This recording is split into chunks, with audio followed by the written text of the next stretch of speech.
দেখুন আমাদের ম্যারিনেট করা শেষ।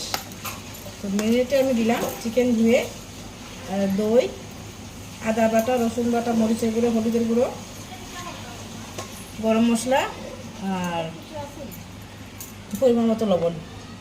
ঠিক আছে, সবগুলো দিয়ে আমি একসাথে মিশে সারা রাত্র রাখলে আরও ম্যারিনেটটা ভালো হয়, কিন্তু এখন আমাদের মানে হঠাৎ প্লেন হয়েছে, তো আমরা এখন চট জলদি খাবো রাত্রেবেলা।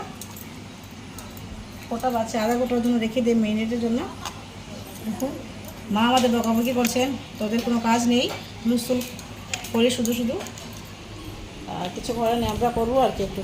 আর এদিকে দেখুন কয়লা রেডি হয়েছে, আর রান্না হচ্ছে রেস্টুরেন্টে কয়লা। রাত্রেবেলা আপনাদের শেয়ার করব কয়লা দিয়ে আমরা এরকম তন্দুরি বানাচ্ছি সবাই মিলে। Thank you.